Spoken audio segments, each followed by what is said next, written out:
시간 기다려 주셨나요? 네. 저희 먼저 시각장애인 서울교회 목사님 나오셔서 개회 선언 해주시겠습니다.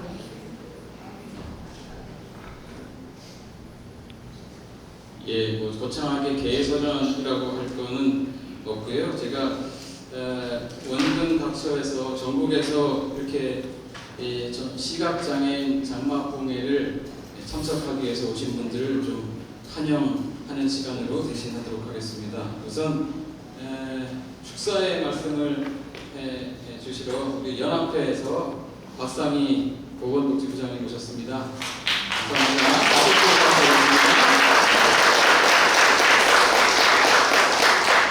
예, 그리고 동전합회 부호부장으로 봉사하고 계시는 박성경 목사님 가족과 함께 오셨습니다. 감사합니다.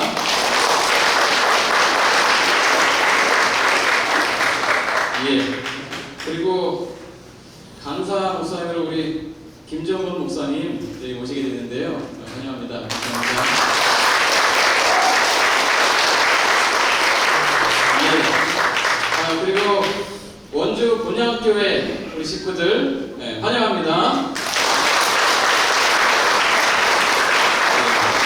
오늘 특별히 대전 동화동교회에서 우리 담임 목사님께서 시각장애인 선교를 위해서 특별히 목표를 정하시고 또 그 일들을 함께 하기 위해서 이렇게 여러 교우님들과 함께 시각장애인을 모시고 이렇게 오셨습니다. 임태용 목사님과 우리 대전 동화동교회 식구들 환영합니다.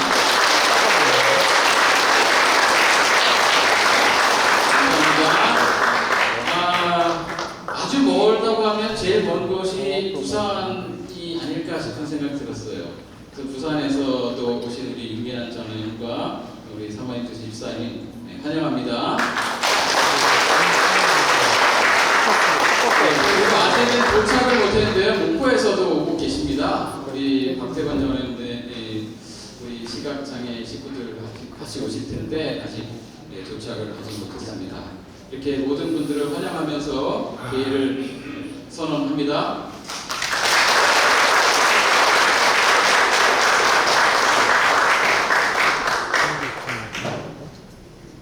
잠시 박상희 연합회 보건복지부장님 축사하겠습니다.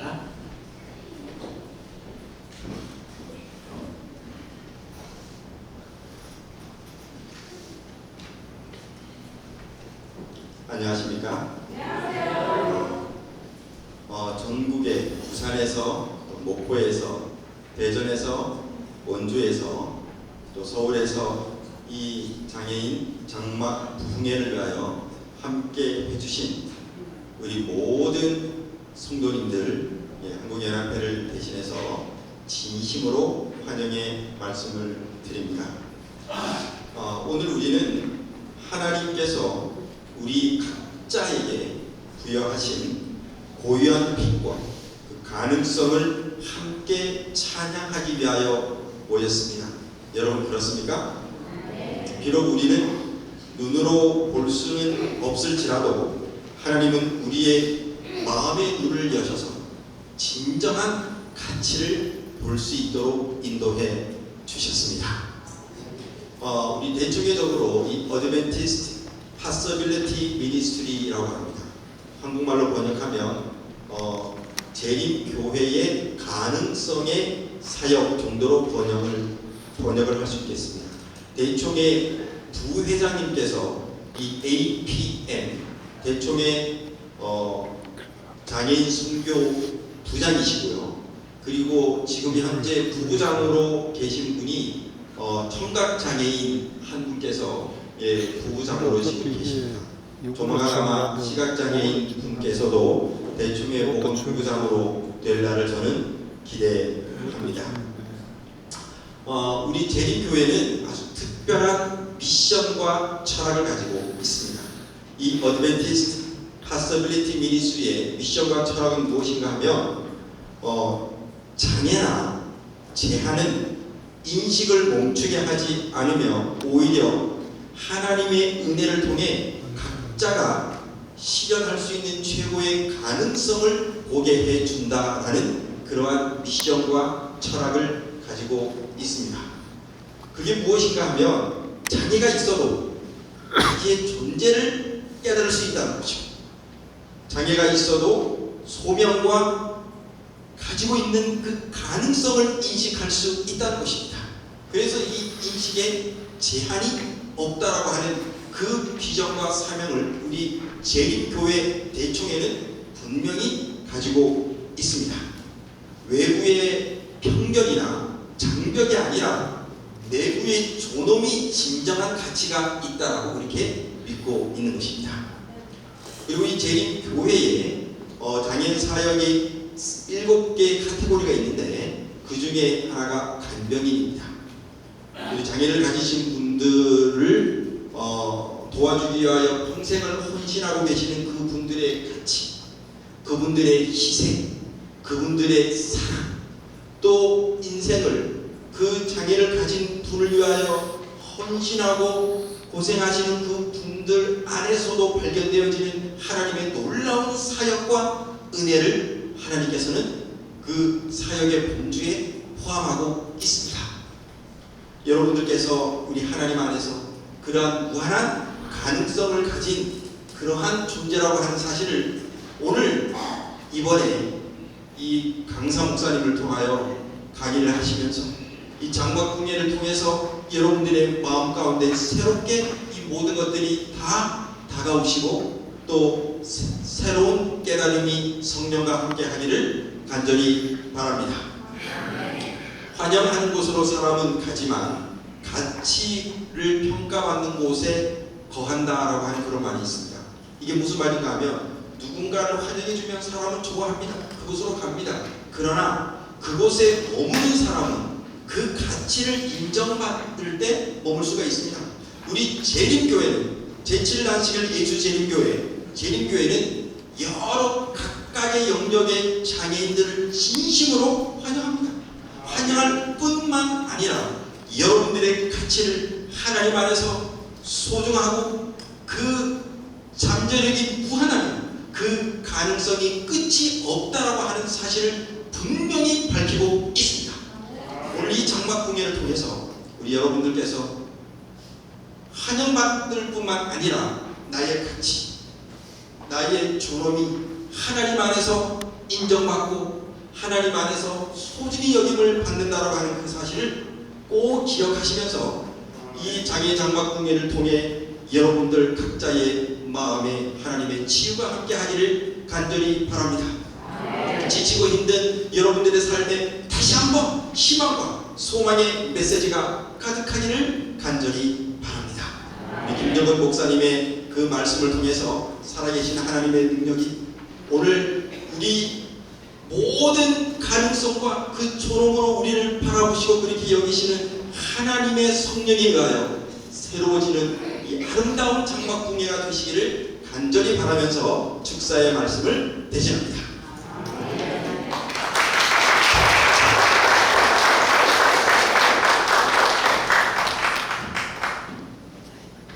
우리 다 함께 일어나셔서 처찬미 경배와 찬양 10장, 찬미가 365장, 죄에서 자유를 얻으려면 찬미하시겠습니다. 찬미 후에 이 집회를 대표해서 조우상 장로님께서 기도 인도해 주시겠습니다.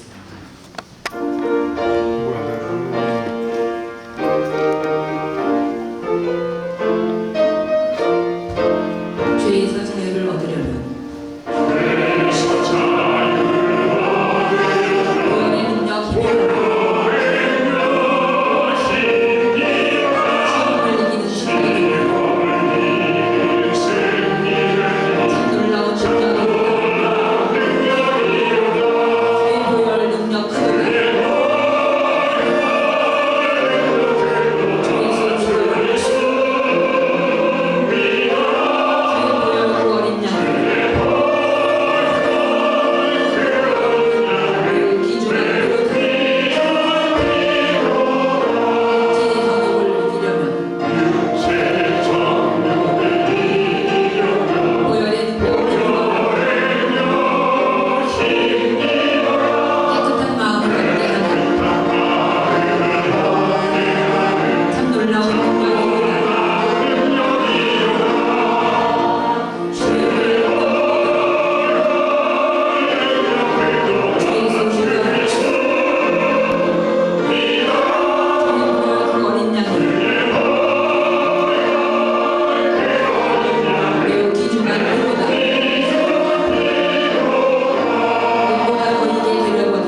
주신 감사하신 아버지 하나님, 지난 1년도 주님의 은혜 가운데 저희들을 지켜주시고 오늘 여름 장막 부흥회를 개최할 수 있도록 주의 선하신 인도하심을 인해 감사와 찬양을 돌립니다. 아버지 하나님, 이 장막 부흥회를 위해서 전국에 있는 우리 시각장애인들이 함께 모였습니다. 아버지 하나님, 이 장막 부흥회를 통하여 우리의 영적인 안목들이 더욱 아버지 높아지게 하시고 우리의 영적인 아버지 영적인 깊이가 더 깊어지는 그런 안목의 저희들이 되도록 주님 축복해 주시옵소서. 아버지 하나님, 이 장막회를 통해 성도 간의 아름다운 교제와 친목을 통하여 하나님의 거룩한 복음 사업을 위한 아름다운 연합과 협력과 동역을 통하여 하나님의 거룩한 나라를 이 땅에 더욱 확장해가는 주의 자녀들 되게 부족함 없도록 아버지 하나님 축복해 주시옵소서. 특별히 이 일을 위해 수고하시는 우리 서울 본향교회 담임 목사님과 재직들, 그리고 원주 본향교회 목사님과 모든 재직들 주께서 축복하시고 주님 오시는 그날까지 주의 나라 확장을 위해서 아버지 애쓰고 힘쓸 때 하나님을 크게 영화롭게 하는 귀한 역사들이 있도록 축복해 주시옵소서.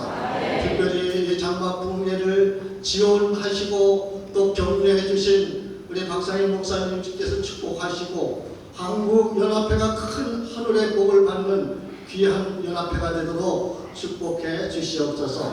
특별히 말씀을 준비하시고 말씀을 통해 다시 한번 우리의 심령 가운데 뜨거운 성령의 은혜를 주실 우리 목사님에게 성령의 크신 능력을 힘입혀 주시옵소서. 김정돈 목사님을 통해서 하나님 나라가 이 땅에 크게 확장되고 많은 영혼들이 아버지 주님을 깨닫는 놀라운 은혜의 역사가 있도록 축복해 주시옵소서. 말씀 내내 우리의 마음을 주께서 성령으로 뜨겁게 하시고 말씀의 능력이 있도록 주님 축복해 주시옵소서. 특별히 집회를 위해서 봉사하기 위해 이곳에 모인 봉사자들을 주께서 축복해 주시옵소서. 이 봉사를 통해 늘 기쁨의 봉사가 될 수 있도록 주님 축복하시고 가정과 또 사업장에 주께서 축복해 주셔서 주님 을위해 또 아름다운 봉사의 생애를 살기에 부족함 없는 모든 봉사자들이 되도록 축복해 주시옵소서. 아버지 하나님, 또 음악 귀한 아버지 음악의 달란트를 통해서 주의 나라를 확장하는 우리 사랑의 주께서 축복하시고 이 마지막 시대 찬양을 통하여 하나님을 크게 영화롭게 하는 귀한 아버지의 사랑의 뜻이 되도록 축복해 주시옵소서. 이 모든 말씀을 예수 그리스도의 귀하신 이름으로 간절히 기도드립니다.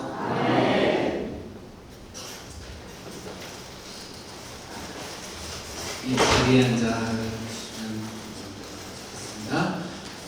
준비된 말씀 함께 은혜 나누시기 앞서서 또 준비된 등창, 우리 사랑의 뜻에 준비된 등창으로 먼저 하나님께 영광 드리겠습니다.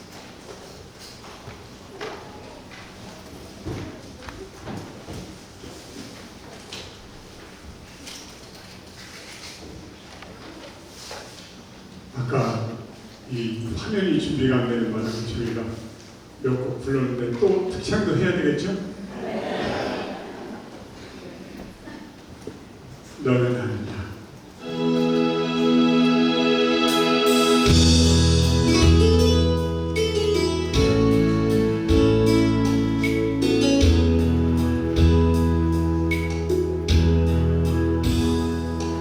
내가 너를 얼마나 사랑하는지 너는 아느냐.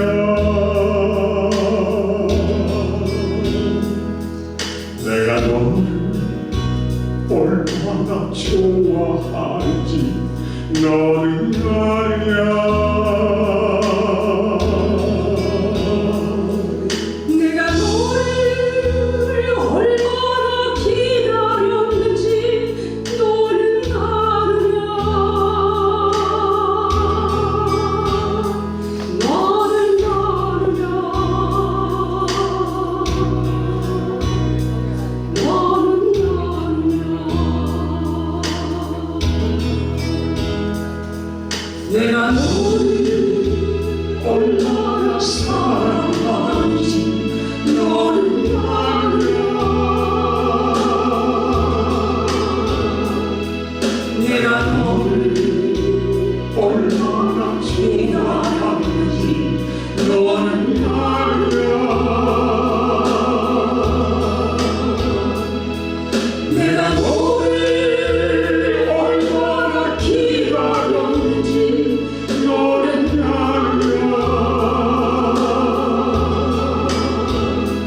너는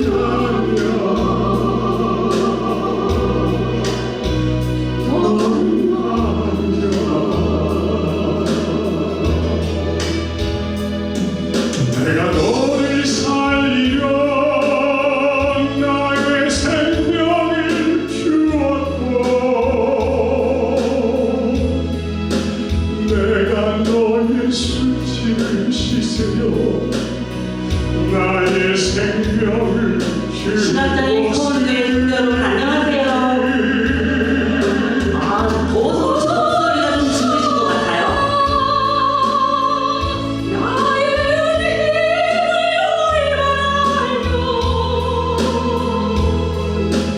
내 사랑의 노래를 너는 아느냐.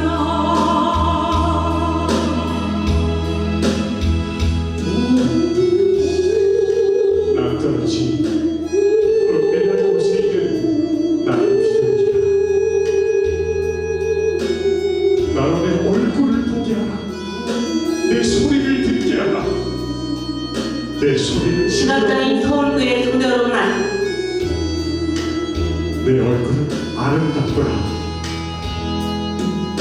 내가 너를 살려 나의 생명을 주었고 내가 너의 수치를 씻으려 나의 생명을 줄 것을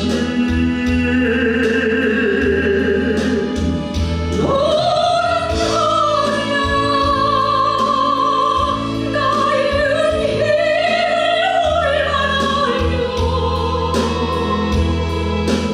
내 사랑의 노래를 너는 아느냐.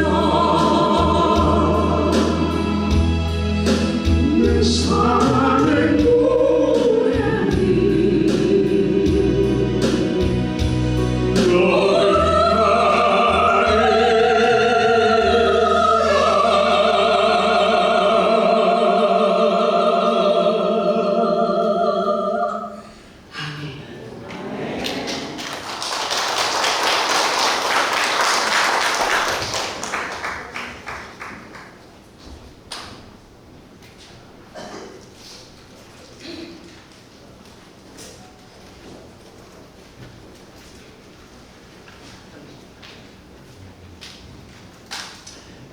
너희에게 평강이 있을지어다. 아멘. 예수님께서 하신 이 간절한 기도가 기도하며 모이신 한 분 한 분의 오늘 저녁과 이 장막회 동안에 말씀대로 이루어지기를 예수님 이름으로 기도합니다. 아멘. 우리는 어떤 사람들일까요? 프랭카드에 전국 장애인 캠프라고 되어 있습니다. 우리가 장애인입니까? 그리스도인입니까? 마지막 시대에 성경에 보면 이런 사람들이 있을 것이다 라고 예언이 되어 있습니다. 아시는 대로 이사야 58장에 보면 무너진 데를 수고하고 안식일을 개혁해서 하나님의 남은 자손으로 죄의 재림을 촉진시키는 그런 사람들이 등장할 것이 기록되어 있습니다. 근데 거기에 그 사람들에 대한 서론 부분에 또 다른 특징이 하나 기록되어 있습니다.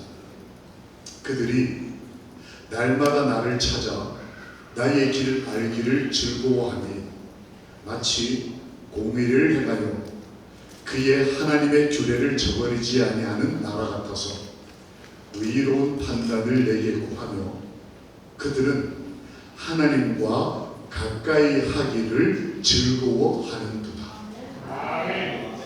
안식일을 개혁하고 무너진 데를 수고하는 사람들이라는 중요한 그들의 정체성을 설명하기 전에 그들은 장애인이나 그렇게 설명하지 않고 장애가 없다라고 설명하지 않고 그들은 하나님과 가까이 하기를 즐거워하는 사람이다. 우리는 어떤 사람일까요? 이 8월 이 좋은 날에 휴가와 장마케를 기도의 동산으로 오신 한 분 한 분 하나님과 가까이 하기를 즐거워하는 오늘의 선택을 하나님이 복에 복을 더하시기를 예수님 이름으로 기도합니다. 아멘. 이런 모임에서 내가 여기 왜 왔는지에 대한 흔적이나 기도의 응답을 받고 싶었습니다. 집회를 마치고 난 다음에 정신 바짝 드시죠? 집회를 마치고 난 다음에 지금 이런 번쩍 정신든 마음으로 이제 그 식사를 하는 자리에 여러 어른 목사님들 사이에 끼어앉았습니다. 말씀 전했다고 선배님들이 옆에 앉아 이렇게 해서 옆에 이제 앉아서 식사를 하는데 한참 후배인 한 젊은 목사님이 지나가다가 저를 발견했습니다. 그리고 목사님 하고 저를 불렀습니다. 오늘 이렇게 1년 만에 만나셔서 반가우셨죠? 집사님, 장로님, 형제, 목사님 이렇게 서로 인사를 나누셨습니다. 저도 반가웠습니다.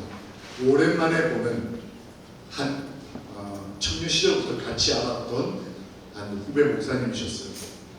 이분이 지나가다가 저를 발견하고 한참 한국 목회자들 중에 대선배님들이 앉아있는 그 테이블에 와가지고는 저한테 인사를 하셨습니다. 인사를 하시면서 목사님, 저는 목사님 때문에 목사가 됐습니다. 이렇게 저한테 인사를 하셨어요. 그 순간에 제가 내가 여기에 왜 와야 됐었는지 이거 아닐까 싶었습니다. 학생반, 청년반을 거치면서 가르치고 활동했던 그 청년이 목사가 됐는데 목사님들 모인 자리에서 저한테 저 때문에 목사 됐다니까 제가 얼마나 기분이 좋았겠어요. 어깨 힘이 들어서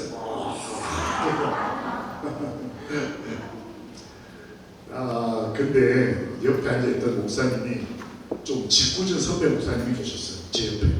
이분이 그 젊은 목사를 부르더니 그 지나가는 사람을 다시 부르더니 제이 목사, 이 목사가 뭐가 좋아서 저를 보고 목사가 됐냐 이렇게 구체적으로 질문을 하셨어요.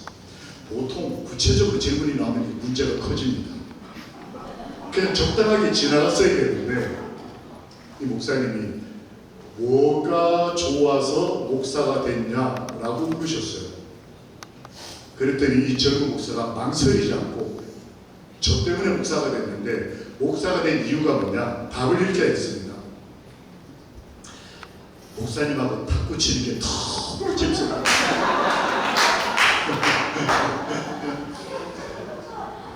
저는 탁구 치거나 볼링 스포츠를 표매하려고 하는 얘기가 아닙니다. 그때 당시에 밤새 탁구 쳤던 기억이 나요. 학생반 청년들 모여서 밤새 탁구 치다가 라면 끓여 먹고 그리고 새벽기도 하고 또 축구하고 하고 그래 그 시절에 함께 어울리면서 교회가 재밌구나 이게 너무 좋다. 그래서 나도 예수 믿어야지. 그 다음에 예수 믿는 게 좋으니까 나도 저 사람처럼 목사 돼야지. 그러면 나도 밤새 탁구 치겠지. 근데 저는 그날 밤에 잠을 못 잤어요. 옆에 있는 목사님이 제 손을 꽉 잡더니 아무 말씀을 안 하시더라고요. 왜 그랬을까요?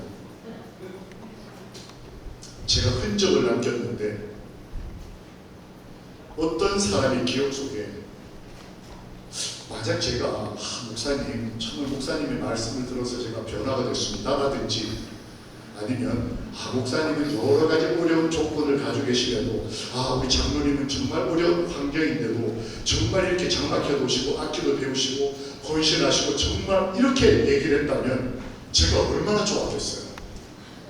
아, 목사님 정말 하나님과 가까이 하기를 즐거워하는 분이시요. 이렇게 나와야 정답인 건데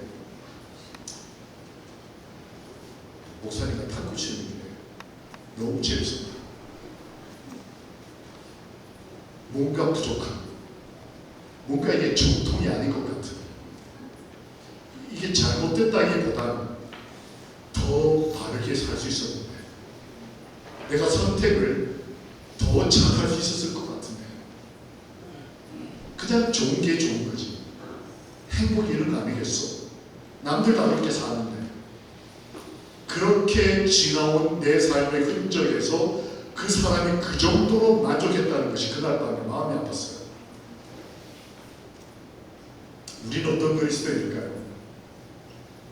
내가 가진 한계 때문에 종종 우리 자신을 스스로 한계 지으면서 난 이만큼이면 최선 다했다.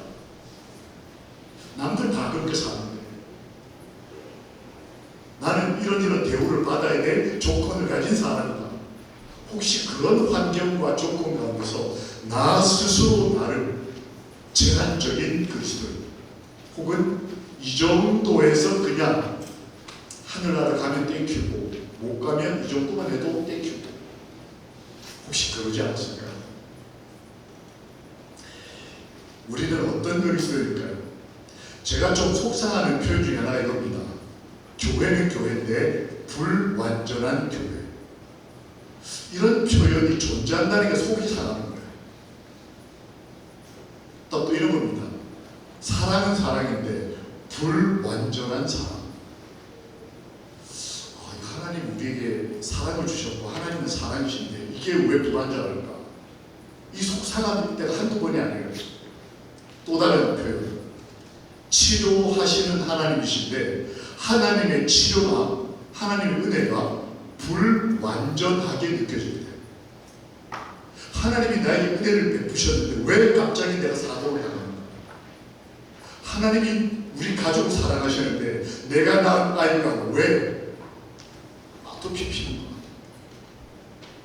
이 불완전한, 하나님이 그 앞을 보지 못하는 사람에게 진흙을 발라 치료하셨는데 이제 앞이 보여? 그랬더니 그 사람이 뭐라고 그래요? 안 보입니다라고 대답해요. 예수님이 누군가를 치료할 때 불완전하게 치료했다는 기록이 성경에 남았다는 사실이 저한테는 감당할 수 없는 불편함이었습니다. 왜 재림교회가 하나님의 교회, 하나님의 진리 교회인데 왜 이러냐는 거예요. 그래서 교회를 떠나는 분도 계시지 않습니까? 불완전한 교회, 불완전한 치료, 불완전한 나. 이게 축복일까 저주일까? 내가 뭔가 죄가 있어서 이 불완전이 허락된 것인가? 그 익숙함과 피할 수 없는 불편함. 워낙 이 불완전한 게 많으니까 너무 익숙한데 적응할 수 없는 불편함.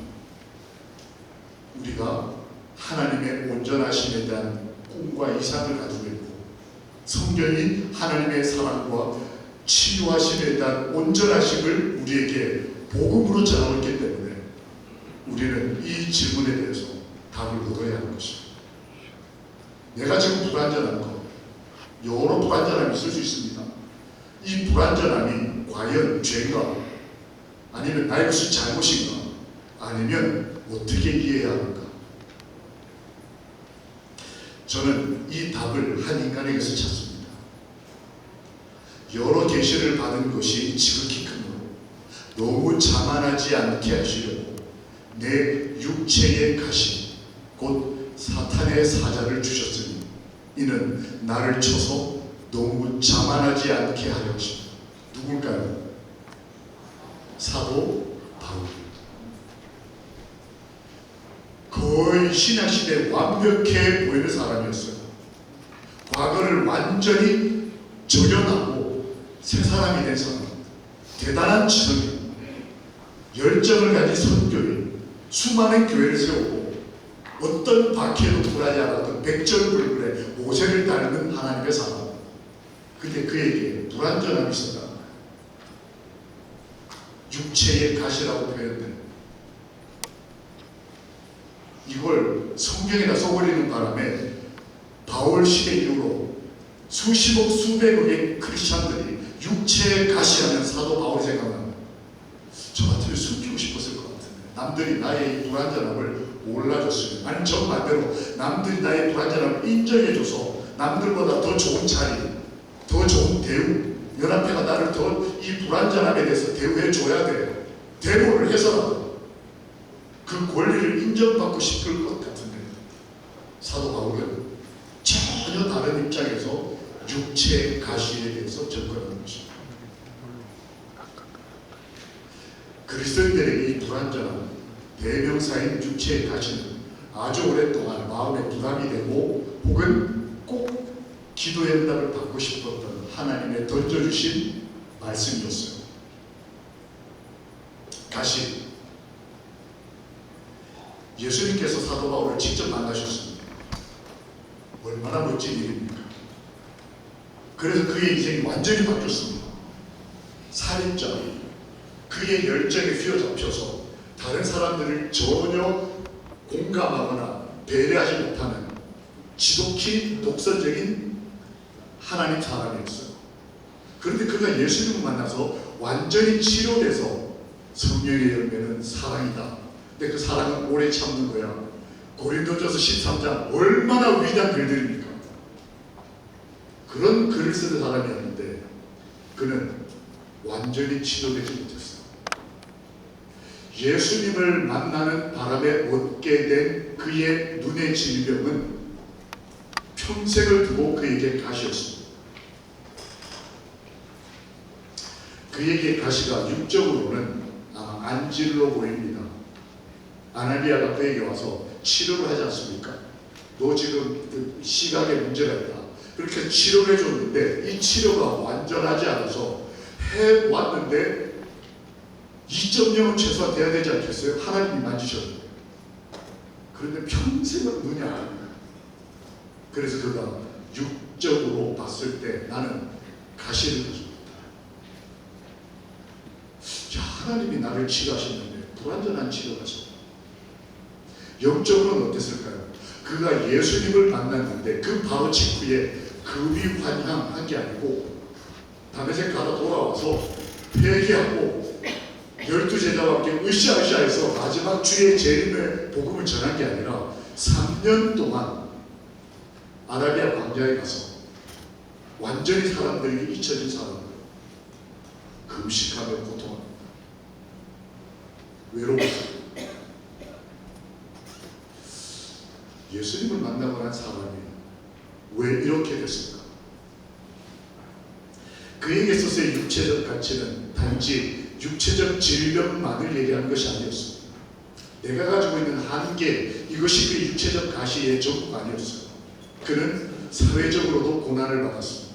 갑자기 배신자라는 프레임이 씌워졌어요. 양쪽 다 해서 유대인들에게서도 우리를 잡아 죽이는 사람, 그리고 우리를 배신한 사람. 게다가 신화 안에서 그는 외로웠다고 기록되어 있습니다. 오늘 이곳에 보인 하늘가족 여러분, 왜 나는 하나님을 믿고 재림교회를 다니는데 외로울까? 혹시 이런 고민해 보신 분 있어요?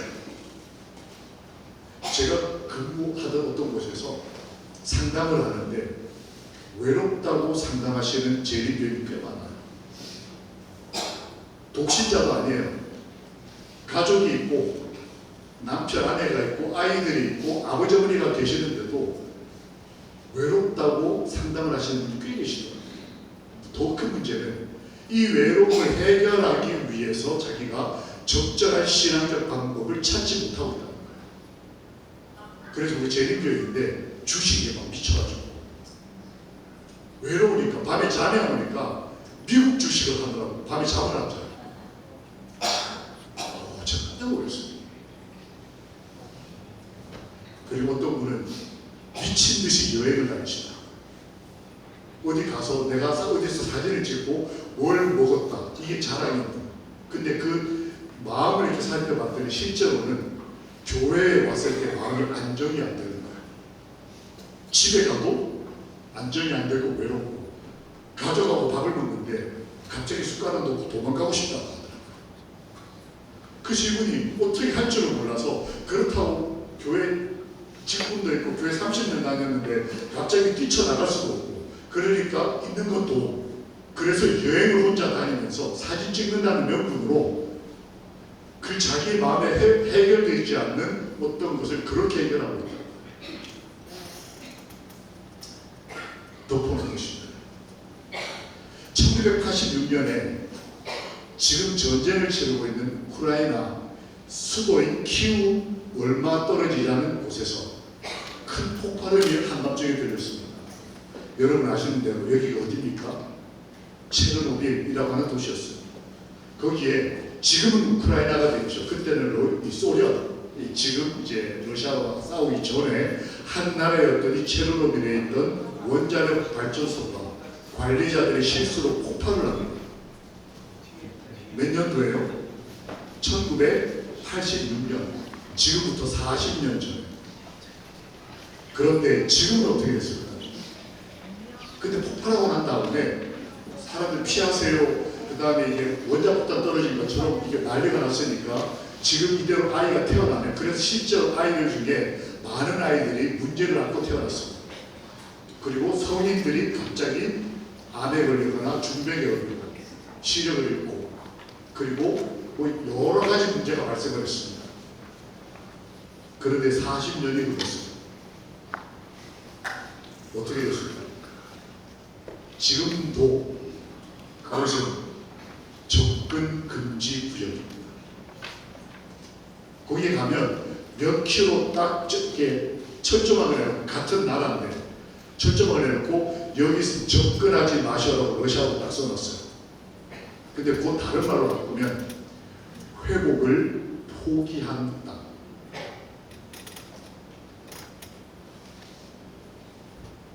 그래서 우크라이나인들은 이 땅, 이 사람은 회복을 포기한 사람,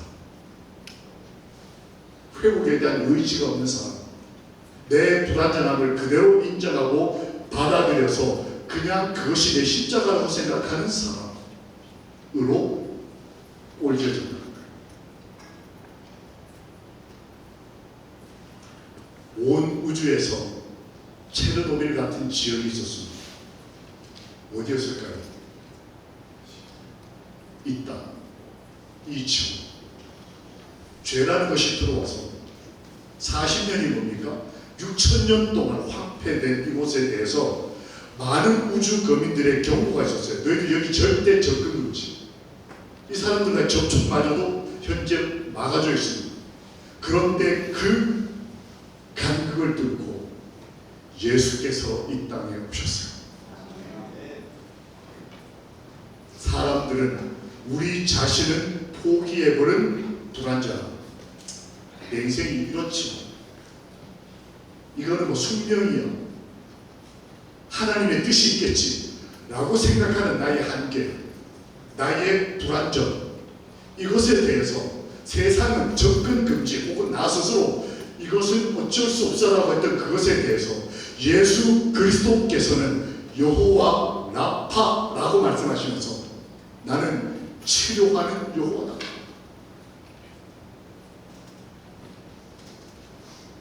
바울이 느꼈던 가시를 사랑으로 역사하는 믿음을 주시면서 그 가시를 같이 끌어안으시는 분이 우리 예수 그리스도이셨습니다. 제자들이 나가 두루 전파할세 주께서 함께 역사하사 따르는 표적으로 말씀을 확실히 증언하시니라 라고 기록된 이 확실한 증언을 사도 바울도 그리스도께서 나를 통하여 역사하신 것을 기록합니다. 제자들에 비해서 저 사람에 비해서 아니 내 인생 중에 내 남편이나 내 아내에 비해서 내 삶에 어쩔 수 없는 육체의 가시. 어떤 분은 미움이 해결이 안 된다 하십니다. 그래서 헌금도 많이 내놓으시고 금식기도 되고 재림 연수원에 와가지고 별 노력을 다 해보시고 목사님 그런데 그 사람 미운 마음을 내가 어떻게 할 수가 없나. 그래서 우시는 거예요. 사람이 소리를 안 내고 우는 게 얼마나 무서운지 아세요? 이분이 너무너무 이게 마음에 부담이 되고 아프고 힘드니까 목사님 제가 예수님을 너무 사랑하는데 그 사람도 예수님을 사랑하는데 그 사람에 대한 미움의 감정이 해결이 안 됩니다. 제가 기도를 안 해봤겠습니까? 내가 금식도 하고 기도도 하고 교회도 옮겨오고 그런 육체의 가시.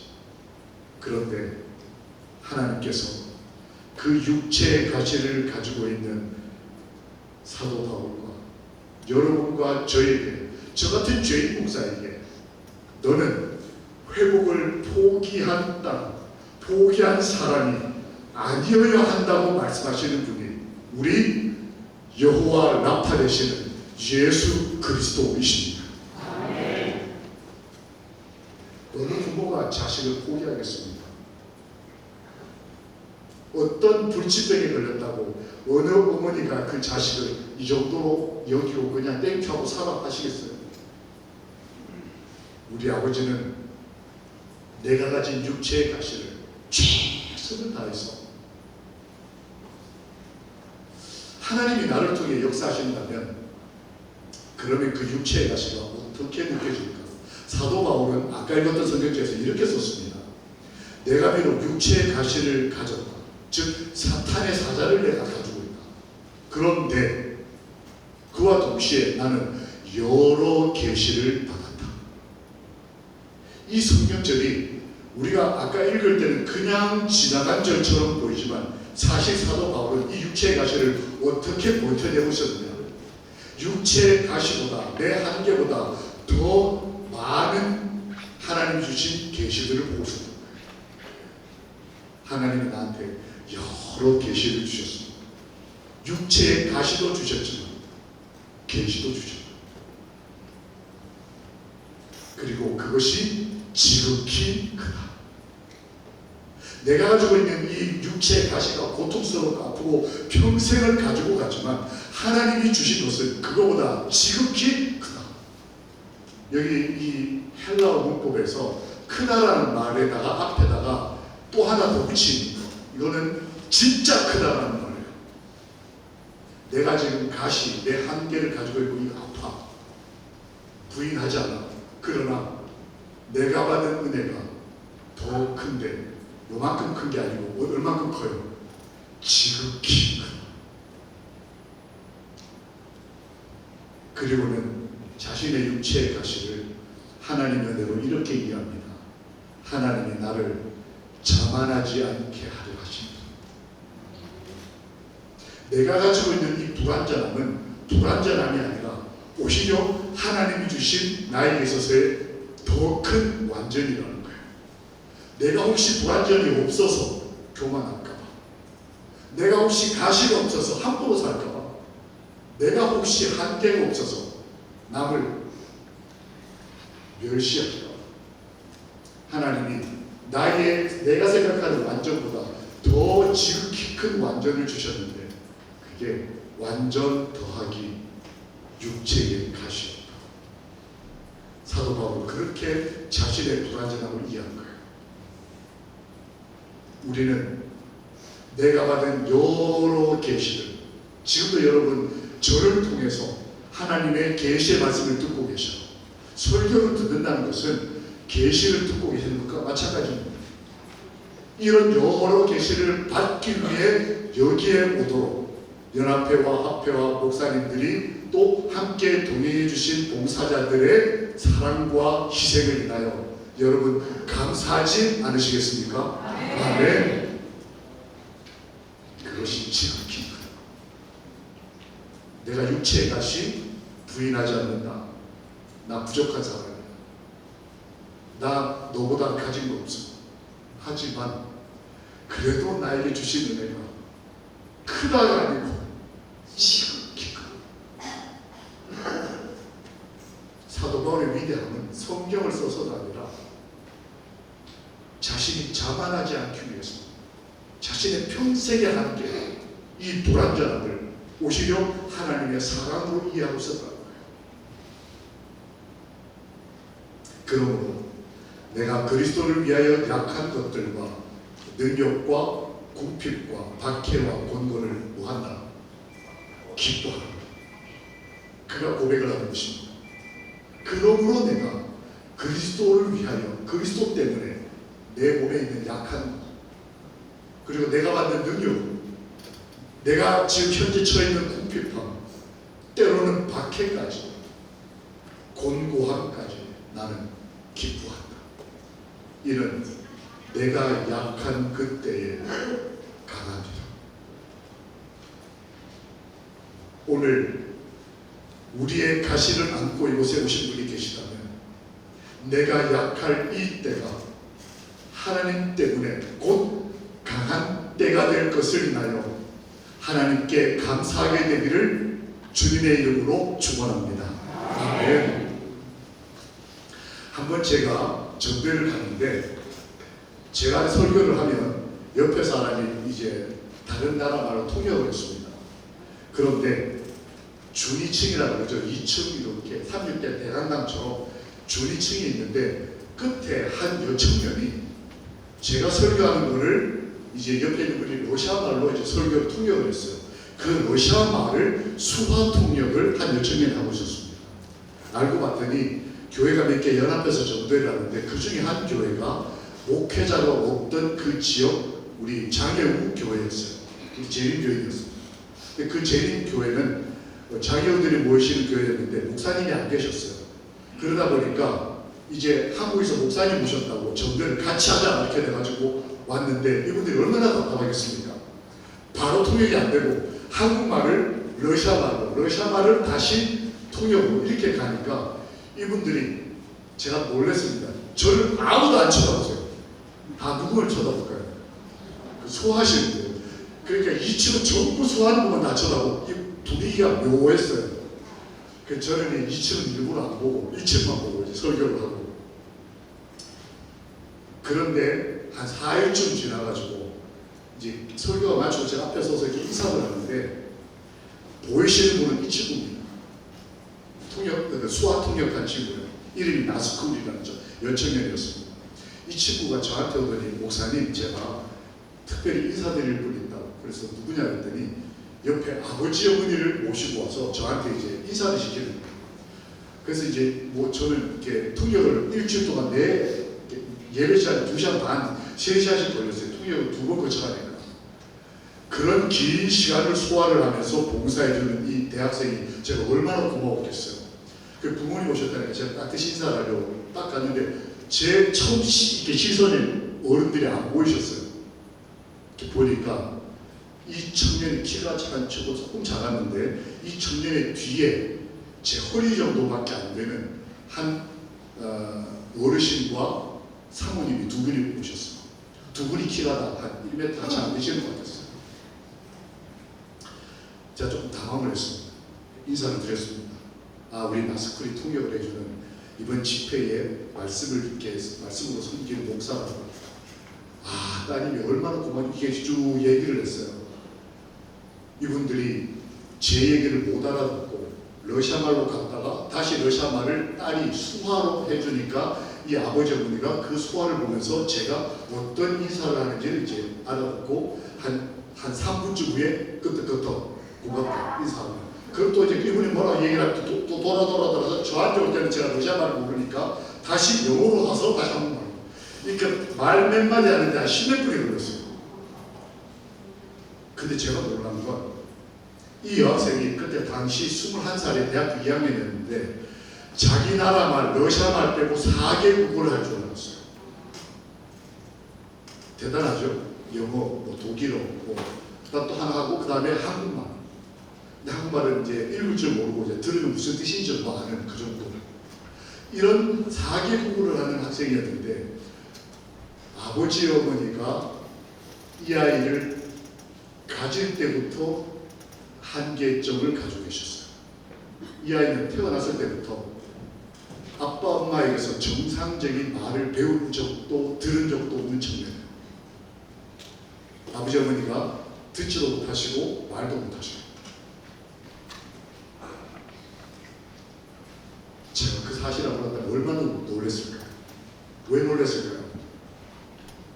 아버지 어머니가 전혀 말을 못하시는 분들인데 이 아이가 20살 몇 개월에 4개 국어에 능통하고 있어요.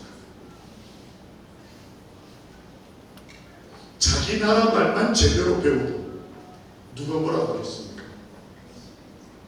여러분 아시는 대로 부모가 양쪽이 다 어려움을 가지고 계실 때는 자녀는 거의 상당히 많은 이제 그 위험 부담을 가지고 노력을 많이 해야 된다는 거 다 아실 겁니다.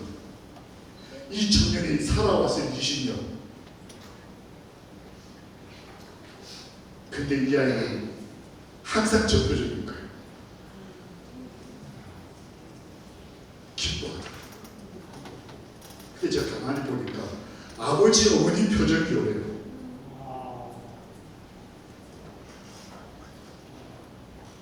제가 그때 그리스도인의 모습을 봤습니다.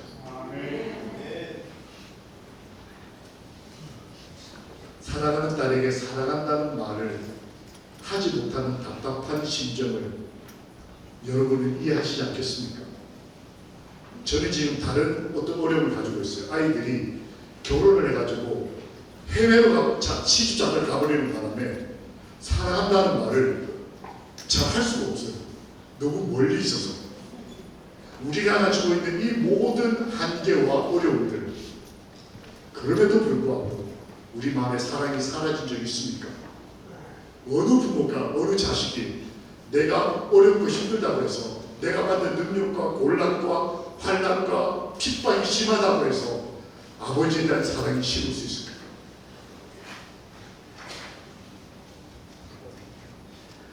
우리가 약할 때 너희가 강한 것을 기뻐하고 또 이것을 위하여 구하니 너희가 온전하게 되는 것이다. 내가 가지고 있는 죄로 인한 결과를 하나님께 맡겼을 때 하나님께서는 그 육체의 가시보다 훨씬 더 영화롭고 아름다운 것들로 우리 삶을 꽃피우시고 열매 맺게 하시는 분이 우리 아버지. 우리 아버지. 하나님이 얼마나 좋은지 모르겠습니다.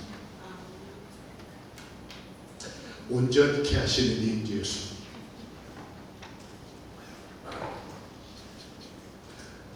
우리가 바라보아야 될 그분을 사도 바울이 바라봤을 때 그는 평생 육체의 가시를 가진 어려운 인생이었습니다. 그럼에도 불구하고 그가 그의 이 어려움을 오히려 하나님이 주시는 복으로 받아들이고 그 삶에 성령의 열매들이 맺히게 될 때 그는 그 육체의 가시를 예수의 흔적이라고 표현하기 시작합니다. 한 교회에 편지하고 난 다음에 갈라디아 교회 편지를 쓰고 제일 끝에다 이렇게 말을 해요. 이제 나 더 이상 괴롭히지 마세요. 얼마나 많이 맞기도 하고 쫓겨나기도 하고 배 파선해서 죽을 뻔하기도 하고 얼마나 많은 고생을 했습니까? 여러분 이제는 더 이상 나를 괴롭게 하지 마십시오. 내가 내 몸에 예수의 흔적을 가졌습니다. 저기 보이시는 저 벽 사이에 있는 시커먼 저 흔적이 뭐냐면 그 예루살렘에 가면 예수님이 십자가를 지고 갔던 길이라는 비아 도로로사에 보면 예수님이 가시다가 너무 힘들어서 벽에 손을 대고 잠깐 쉬셨다라는 전설이 전해지는 저기에 있는 금색이 칠해진 데가 예수님의 손자국이에요. 예수님이 십자가 지고 너무 힘들어서 그러면서도 자신을 위해서 울던 여인들을 향해서 나를 위해 울지 말라고 하시던 그분이 잠깐 디뎠던 그 흔적, 수많은 사람이 저기 와서 운다는 거예요. 그 힘든 십자가가 내 인생에 들어있는데 그게 예수님의 흔적이 돼서 평생의 자랑이 되는 그리스도인. 오히려 내가 지금 겪고 있는 이 길이 하나님께 영광이 될 수 있다면 이 길을 순종하겠다고 하는 행복한 그리스도인. 내가 가진 가시보다 더 많은 주신 은혜들을 기뻐하는 그리스도인.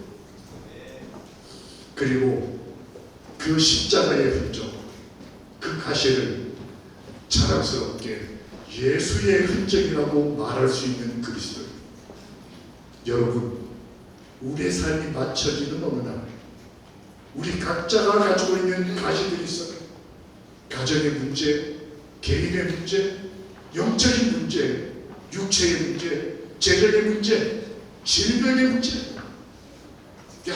여러 우리가 가진 이 가시가 나를 사랑하신 예수님의 은혜 때문에 가시가 아니라 예수의 흔적이 되는 그날, 여러분과 제가 함께 만나게 되기를 우리 주님 예수 그리스도의 이름으로 축원합니다. 아멘. 함께 기도하시겠습니다. 참 좋으신 우리 아버지 하나님, 저희와 저희가 사랑하는 사람들을 기억하여 주시옵소서. 예수, 우리를 끝까지 사랑하시는 예수님 이름으로 믿고 기도합니다. 아멘.